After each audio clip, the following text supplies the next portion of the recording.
So I'm going to preface this the way that I did in a couple of previous recordings because I think it's important to note, and that is all of these recordings will be lightly edited, if edited at all, hence the recording, but during it we are intent upon having the background captured as we are in our natural element. So you might hear our parrot, cat, a plethora of background noises, but that makes up a lot of the ambiance, and I wanted to capture that while we do these things. Also, it is a full moon tonight, which was purposely aimed for in regards to recording this just before Valentine's Day, and the topic at hand will be Valentine's Day. Valentine's Day is a day that he and I have decided to be important. I wanted to get a little into how he and I met and how the first Valentine's Day came to be. He had just moved here from the Midwest, and he moved in with an amazing mutual friend of ours at present, and happened to be at that time his roommate as well as his bandmate. Said friend, roommate, and bandmate came into my place of employment at that time, which was a third shift diner, one of two in the entirety of Worcester at that time that was open third shift. Him and I hit it off pretty well. He picked a little pretend debacle with me over 9 Inch Nails, whereby he pretended that he didn't like 9 Inch Nails, and I disagreed with him wholeheartedly, and he says to me, "Aren't you supposed to agree with the customer?" And I said, "No, not third shift. I don't have to agree with shit." He started laughing, and he said, "I really like you, but I have this feeling that you and my roommate would get along really well. You just give me a similar vibe." I didn't think much of it. He left, and 2 or 3 weeks later... I must interject that he did end up agreeing that 9 Inch Nails was good. Yes, he did. He really loved 9 Inch Nails as much as I did at the time. And he later on admitted that, and I mean, he admitted that before mentioning anything about my getting along with his roommate. Great interjection. And as promised, though not to me, my dear friend Chris did shortly thereafter mention to me that there was this most intriguing and interesting character who he thought I would vibe very well with, who was waitressing at the local fine dining experience of Denny's third shift, which we did frequent often after many a late night recording or rehearsal sessions later in time. But at this point in time, I had not yet been there, and I decided to take it upon myself to go explore, find out for myself who exactly he was talking about. And I did on this one particular evening, and from what is recalled, I prepared myself to enter the establishment and apparently was caught fixing my appearance in the reflection of the glass. Which he was actually doing. So Have to take her word for that. He does that kind of thing all of the time still. Fixes his beard when he walks past his reflection, and the difference being that his hair was longer and his beard was shorter at that time. So Denny's was a really interesting place to work third shift. I met so many amazing people there. All of the nocturnals and the goths and the concerts that let out from the DCU Center and which was the Centrum back then. Mm-hmm. And the Palladium and Ralph's and all the dancers and military people. And third shift was just prolific with interesting characters, and it was always incredibly busy, and I loved working third shift. And I was working third shift because I was a teen mom, and I wanted to make sure that I was around for Trinity's first crawl and walk, word, etc. So if I worked while she was asleep, then I could come home and raise her. And it was so much easier for my best friend at that time, Bart, to take care of her while I was gone because she would mostly sleep during those hours. It was a really busy night. He decided to show up, and he showed up by himself. And Amanda, who I'll be sending this to, she'll get quite a kick out of it, and I were hustling that night. We were running, and I'm kind of like a ping pong anyway. I'm hyper, and I bounce around. Understatement. Yes. My body is like the physical version of the Micro Machines man's mouth. The way he speaks sometimes, not all the time. I do crash on occasion. For those of you old enough to even know what Micro Machines are. Can you do it? I cannot do it very fast, really good, but I'll tell you right now that I used to have a really good alien collection of those little Micro Machines, and I wish I still had it. I ceased moving in the wake of energy I felt at that moment. And Amanda was like, "Wendy, what the hell are you doing? What's wrong with you?" And I said, "I sense an energy." I sounded so new age back then. I feel a vibe. And she's like, "Okay," rolls her eyes and proceeds on. And I walk outside, and there are 2 sets of double doors. And I open the first set of double doors, and that's where I saw him through the glass, straightening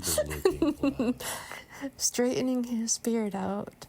And he very quickly, like almost immediately after I noticed him, he opened the door himself, and there was energy felt between the two of us, and we were both taken aback a little bit. No words were said, I don't believe, at that time. We just walked in together, and Amanda resurfaced, and she's like, "Wendy, where the fuck were you?" And then she saw him, she saw me, and she says, "I'm seating him with you." And she sat him in a corner booth that was made for like 6 people. 6 to 8 people, I should say, depending on your ass size. I remember that booth well. I remember being seated and looking up into the distance and seeing this young, beautiful woman bouncing around like she was full of partly nervous and energy, but definitely a lot of energy, and not just the static kind. Was a lot more going on to this individual. It couldn't be helped but be noticed, definitely by myself, with those little tingly senses that aren't always acknowledged. What was interesting about it was that we felt each other's energy, and we let it be known in our body language that we'd done so. Because he was quite vibrational himself, which is why I felt him outside in the first place. And I suppose at that moment I'd met my vibrational match. We did some interesting experiments with each other. Little exchanges. Mm-hmm. He would stare into my back as I was coming around the corner, and I would turn around and ricochet that energy right back to him. And and I would say that his smirk was the equivalent to that chuckle when I did. So there was just this sense of we knew each other. The place was busy. There were so many types of energies, but in spite of how busy and prolific it was with other bodies, other entities, other people, it maintained true that we could only feel each other. Well, we could feel each other's energy above the masses at that time. That kind of connection I have not experienced since. I can say the same thing. Which was probably what Chris was referring to, because he's a very spiritual empath. He's an incredibly intuitive and sweet and kind and funny artist, which is why he is still one of our favorite people. And I would suspect, I surmise, and I've never really asked him, and I don't know why the fuck I haven't at this point. Maybe we should, if that's what he meant. I only say that that's a potentiality as a result of the fact that Chris did introduce me to Alex Gray, and Alex Gray was about vibrations and auras and energy, and incorporated a lot of those types of things into his artwork. At that time, was one of Chris's favorite artists. I don't know if he is still, because it's been a very long time.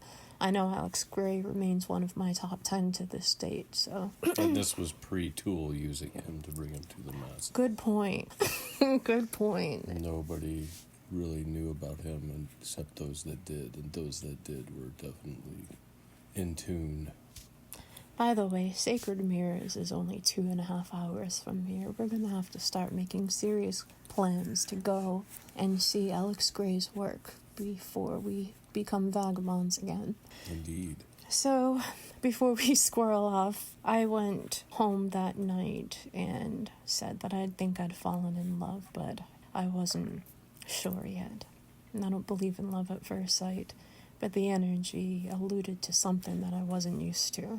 Many months hence, when Trinity's father and I were in an amicable living situation, but not together, I sent Marshall, along with a few dozen other friends, an email, as I was going through a state of metamorphosis at that time, and I needed to cathartically purge, and poetry was my go-to for that. At that time, particularly more than now, I like to be obscure and not so conspicuous about what I mean. And so when I sent it to my batch of friends and newfound associate Marshall, I only anticipated Bart to respond with something that understood the connotations that those words represented, because it was very abstract and whimsical and a good cross between Leonard Cohen and Jim Morrison type of esoteric in its own right. But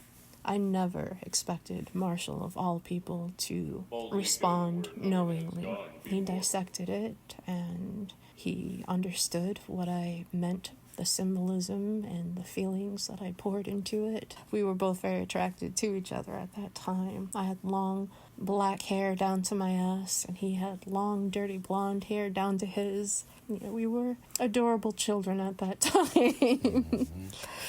I wish I could have thought that then, but in hindsight, it's easier to look back and be like, damn, wow, we were kind of an attractive pair at that time. So those two things were met, but him doing that further solidified that there was something more there, because at that rate he was not just understanding my thoughts, but understanding the emotions that go into those thoughts. And poetry is more raw emotion and right-brained than it is something that's easy to decipher when it comes from somebody else. So I was taken aback by that, and then we began. And I appreciated her sharing a vulnerable creativity with me. It was just the right thing to do, to respond in kind. We cultivated a friendship from afar based on some of our idiosyncrasies, I'd say, some of the things that interested both of us at the time. Not as deep as we have as adults, but there was still a lot of art and music and literature and theories and comedy that him and I vibed over and cultivated a friendship on. And over the course of the next, I want to say 2 years while I was still living in this area, maintained that friendship, respect, connection, while she fell more into her role as a mother and I pursued my musical career, traveling, being on tour and recording and whatnot. While he was on tour, we decided, well, we've waited a long time, so let's be methodical in regards to the day that we will consummate and commemorate all those efforts and things. And so we decided that Valentine's Day, especially as he'd be back around February, would be perfect for the first time. Now, let us back up for a minute. One of our first entanglements of sorts was a visit upon invitation that I took up and came by and visited her at her residence at the time. So yes, we did. After we'd cultivated the friendship and before Valentine's Day, we had our first kiss. That's what he's referring to. And that was amazing for a few reasons. He saw me as a mother. We had a great time with Trinity, and she was running around in her diaper, and he was so enthralled and endeared by it. He wasn't put off by it at all, which really warmed my heart. And it was the same as we were over the phone, save for the fact that it allowed him to be within my element at home, because at that point, we'd gone to a show, and I'd been to his place to hang out with him and his friends, and he'd been to my work, and we'd gone out for coffee and many of those types of dates. But that was the first time he saw me in my home as a mom, and I was quite nervous about that, because that was a make or break deal for me at that moment. And his response to that was so perfect. It was everything I could have wanted. And when he was about to leave, he gave me we almost kissed right before he was about to leave, but we didn't. And it was a little coy shit. It was, yeah, we went from almost kissing to him making a coy face and kind of putting his head down, and I think more than likely attempting to be a gentleman. He was. And walk away. he gave me we almost kissed and then I'm disappointed face before he was about to walk away. So I grabbed him by his locks. I yanked him by his hair aggressively and pulled him towards me. I was like, there's no fucking way that this moment that almost happened is not going to happen. So I would say I was assertive, but I was actually very aggressive. And so I pulled him towards me, and we kissed for God knows how many minutes. It went on for some time. And what's interesting about where we kissed is that just below us on the first floor was a staircase that my mom and dad were married on. And here we were having our first kiss after so long on the third floor of that beautiful Victorian haunted, energetic mansion. Quite amazing. Well, it was just the perfect occasion and timing after all that had happened up to that point. It just felt, it was almost just a natural occurrence. It seemed right. And we rendezvoused at my apartment. And I also believe I made not a mixtape, but a mix CD. And labeled it Happy Fucking Valentine's Day with some hidden innuendo there. Yeah, a double entente. He made everything really nice. The apartment looked great and smelled great, and the candles were lit, and we had this white down, I remember, and my nice goose down comforter that we later destroyed in 2010, but that's another story altogether.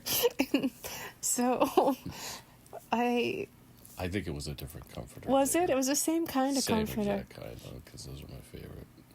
So, anyway, we had Ragin' Red, which is a cinnamon aftershock that looks beautiful for Valentine's Day. It's perfect burgundy color. Doesn't feel very beautiful.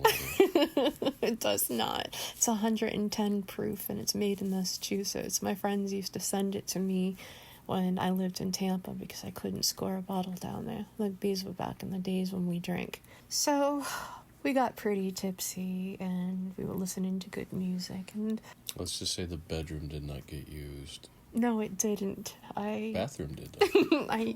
For some godforsaken reason, I have no idea why I felt compelled to, instead of make sweet Valentine's Day love on the bed. Let's go stand up in the bathroom. Let's go have sex in the bathroom. Standing up. It was a wild time too. It goes from very sweet and romantic to wild with us very quickly, I noticed. And that's not just on Valentine's Day, but that can happen still. So that was our first Valentine's Day. And so from that point forward, we knew that we had something unique and special and undeniable. And a lot, if not most of it, were things that cannot be quantified. And connection was made that we kept with us and endured for many years.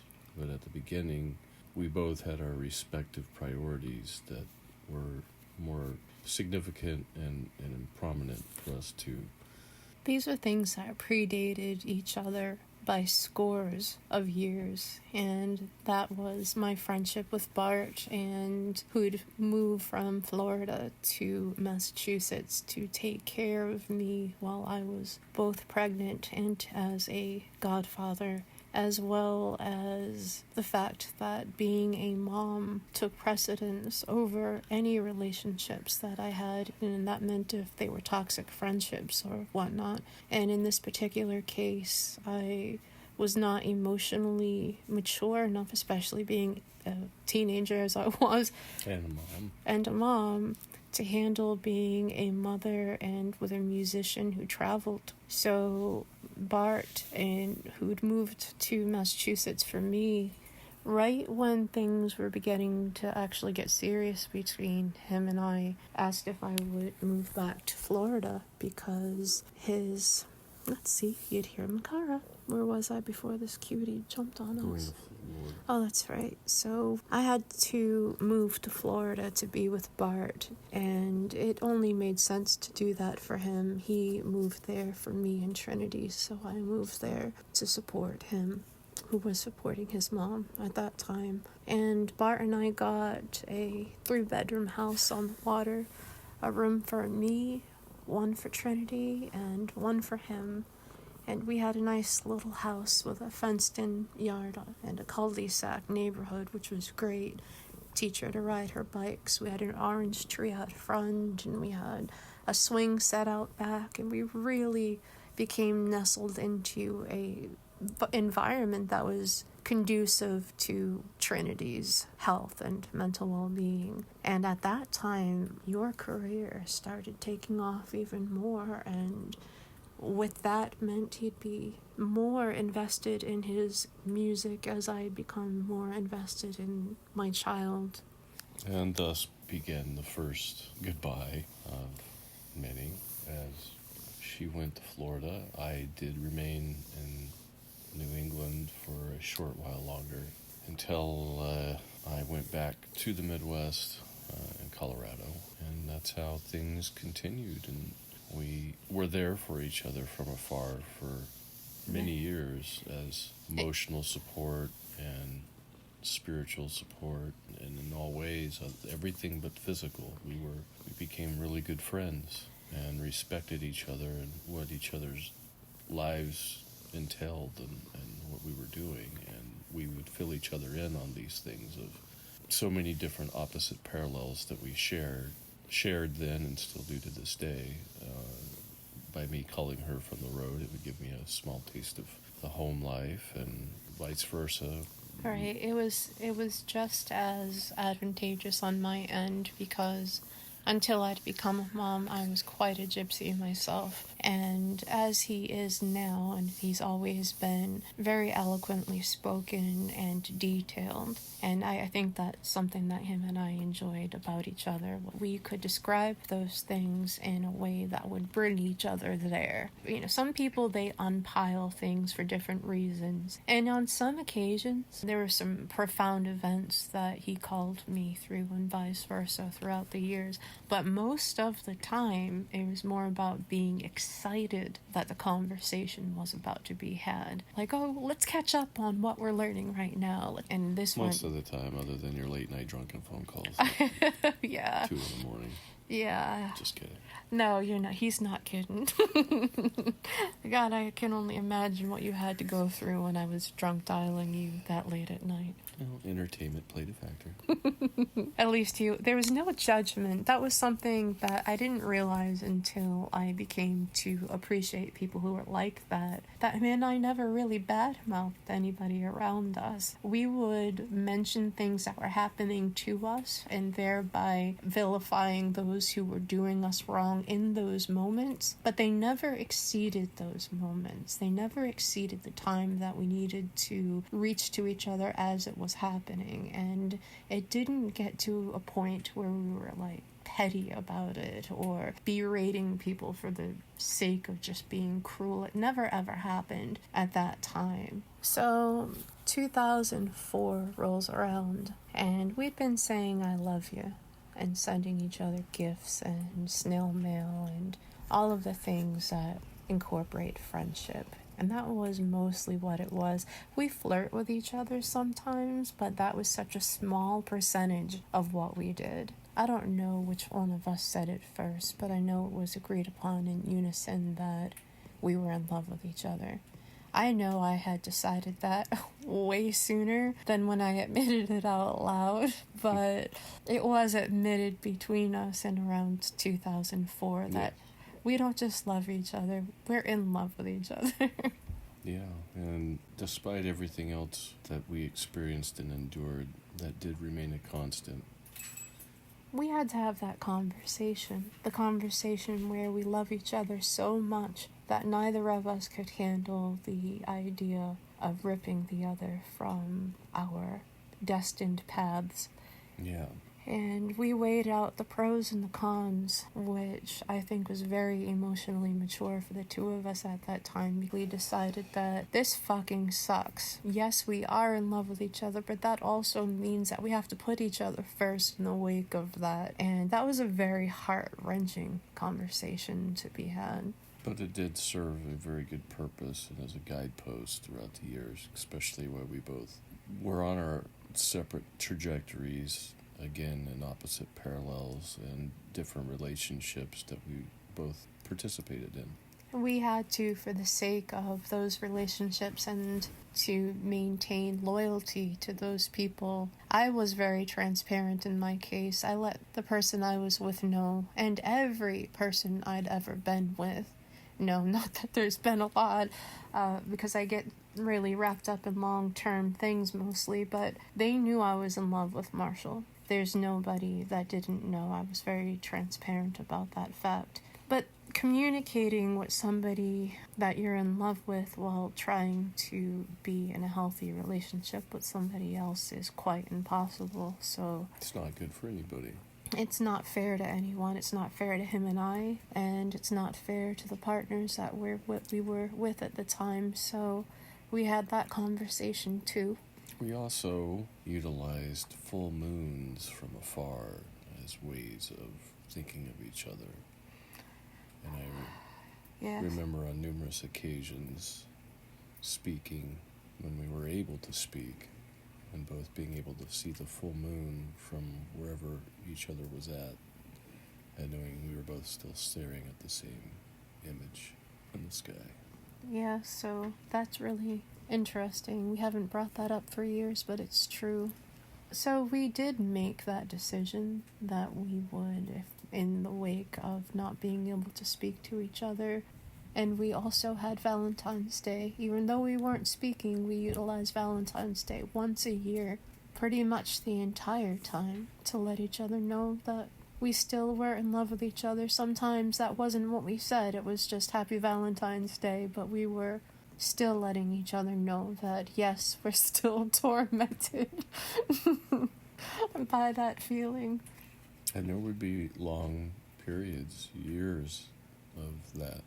That's all we had was full moons and Valentine's Days for almost 4 years, which was a long 4 years. And during the duration of my 4-year sentence of not speaking with him, I was in a healthy relationship, but I didn't stop missing him. And so, keeping to my promise to not speak with him, I instead wrote the novel that I published in 2019. So I essentially wrote that in 2009, and Marcus was Marshall, and that's how I dealt with missing him and not speaking to him, by writing. Anyway, in 2009, when I'd just finished writing the novel, I'd simultaneously become single, and him and I were both single, and I called Marshall on his birthday in October of 2009, and we started picking up our friendship. Now that's a tricky thing. Yes, we're in love, but the first time we pick up our friendship after a certain time interval, we don't even entertain the prospect of relationship, because that's just not the priority. The picking up the friendship and dusting it off and seeing what each other has been nerding out on is usually the priority when we pick up. And so we did that for a few months, and then after a few months, him and I started planning on getting together on Valentine's Day again in Colorado. Which did come to fruition, albeit a few weeks late, and seeing her for the first time after over a decade, almost a decade, was intense.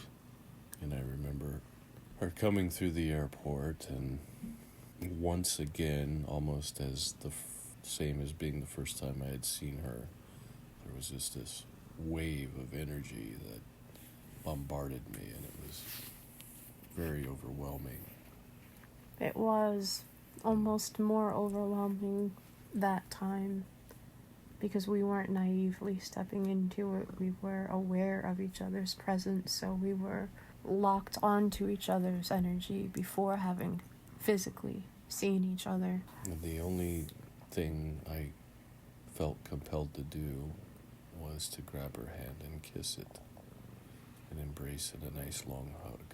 That, in fact, worked. It did. It wasn't meant to work. It was just it did work. how it was. It somehow... It's the natural thing to do. We melted into each other once we were holding hands and hugging. So I think that was strategic on his part. But unwittingly. Yes, it wasn't. Inadvertently. Mm. Unconsciously. we do the synonym thing quite a bit. Superb, splendid, spectacular, stupendous. We had a wonderful trip. We watched Holy Mountain, which he'd been telling me about for years. And he was so romantic. You're right. I got to show her my home in turn. Being freshly... retired may not be the right word, but I had taken a hiatus from touring and the music industry, and I was immersing myself in a more grounded, stable lifestyle, albeit one still flawed, and it was a far cry from reaching sobriety yet, but it was still home and in a relaxed environment, and it was nice to be able to share that and see the sights and take in the Colorado air and the majestic Rocky Mountains and just all that I loved about it. And Colorado is that amazing. I loved watching the sunsets and drinking champagne and going through his book collection and smelling the pages of his favorite books. And he was working at the time, which was beautiful too, and it allowed for us to stay up late and for me to sleep in his absence, and I would wake up to a love letter every morning. I still have 2 of them, and it was nice. It was everything I'd hoped it would be.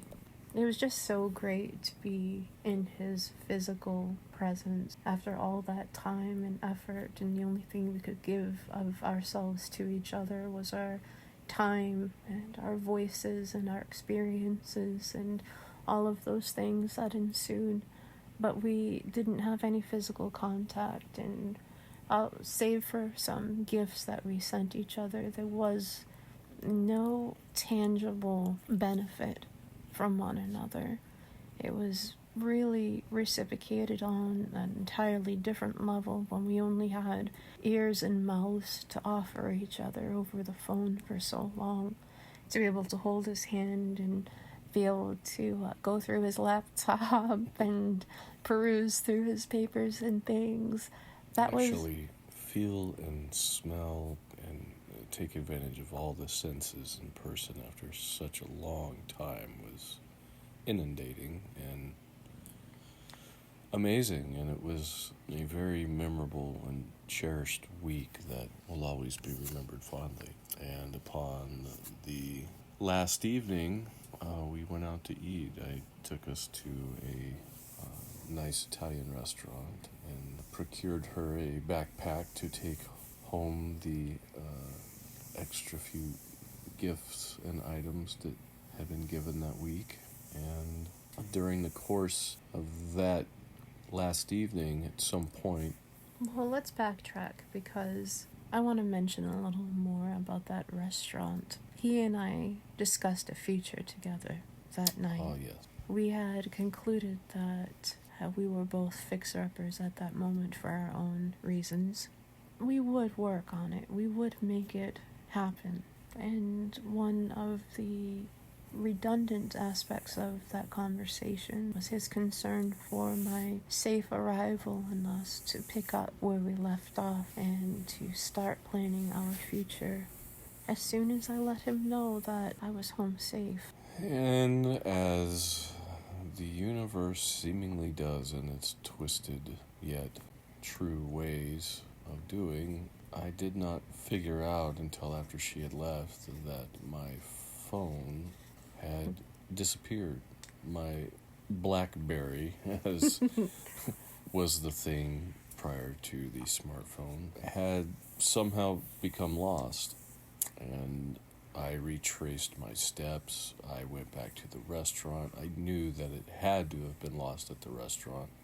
And in the fervor and emotions of that evening, of course, it just added even more stress and anxiety to her leaving, and I just couldn't come to grips with that happening. It was like, I can't believe this is happening. Needless to say, I never found it, and I still to this day regret losing it, because there were some phenomenal photographs from that year on that phone that I'll never see again. But even more significantly was the fact that left her returning home and landing safely without any way to reach me or let me know. And I called, and every hour felt like a year because he knew when I was landing, and he said that he'd be awaiting my arrival, having known my itinerary before I left. And so when I didn't reach him, I was distraught and heartbroken, and I was terrified about being with him anyway. And it still is a very terrifying thing to love somebody so much, knowing that the tiniest things can affect you and affect them. Because after a few days, I physically felt my heart break, and I was not capable of that type of heartbreak and trying to raise a 10-year-old child. So unfortunately, even while he found his phone and eventually got back to me... Well, never found it. I ended up getting another one. Oh yeah, that's true. And I did call from my mother's cell phone. But I didn't know who it was. I wasn't answering, so I had no idea he was calling me. By the time he found a phone, it was too late. I'd already decided that I could not handle that type of heartbreak, that he had quite a grip on my heart and my emotions, and that I need to be emotionally sound to raise my child. Now here's the thing about that. I was not for those few days. I was not okay. Yes, I'm a fatalist, of course. I was worried maybe something happened to him. Maybe he'd been in a car crash or something had physically happened to him. That was the worst case of the two scenarios that I surmised in the interim between when we left off and... Maybe he lost his jaw. Well, I mean, like, it was snowy and rough outside when I left. Anything could have happened. I know he wasn't completely as sober as one would hope. So there was an array of things that concerned me, but none of them were different in the fact that my heart broke. So even though he really did nothing wrong, I decided that it would not be a good idea to be together. I made it known that I was still in love with Marshall to my therapist at that time, to the person I ended up dating at that time, to Marshall and everybody else. Anyway, I sent him an email in 2019 to see if he was okay on Valentine's Day, and I got no response from him. That was the longest time he didn't respond, and the second time he didn't respond. I will say we were both in our own darkest of places in all ways. I wasn't even able to get the messages. We were both in places where communication was lagging. At that point, our communication was lagging with every human being in our lives. If him and I had disconnected during those short intervals in the past, it was due to relationships, and it was strictly regarding each other, save for the full moons and the Valentine's days. But he and I disconnected from the entire world on both parts, outside of our immediate family. So I messaged him on Valentine's Day of 2019, and I messaged him again in 2020, and in 2021 on Valentine's Day, just as I was making plans to leave this fucking country, I get a response on fucking Valentine's Day from him. And our first conversation was, actually, I think it was that night, wasn't it? It was that night, and I believe it went further the next day as well, in the midst of a move between Colorado and Kansas. We weren't speaking romantically at that time. It was the furthest thing from our perspective. It wasn't even natural to go there. Yeah, we were picking up the friendship, dusting it off, and excited about that part, and catching up on all the nerd stuff as always. Not just that, but we had gone through some absolute fucking hell. And it was great to be able to speak with one another after we'd made it out of hell, and we were excited to be out of hell. And we had both achieved many years of sobriety under our belt by this time, too. Right. I was on a celibate journey at that moment, and he had been celibate for longer than me, which is miraculous. True story. I think it was sometime during the summer that we would entertain the prospect of being together. Well, let's back up for a second, though.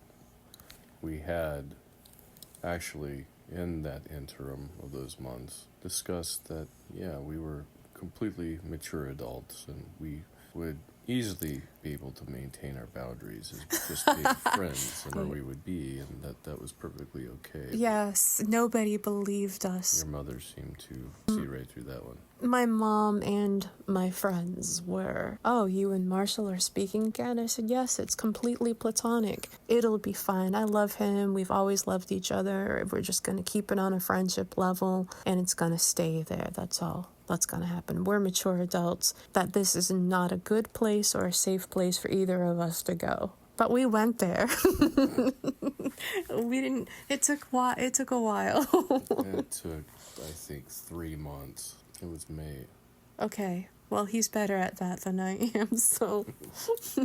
He sent me lyrics to his music, and it was upon receiving those in the snail mail that I asked my best friend, Bart, if he would be okay with entertaining the prospect of Marshall and I being together.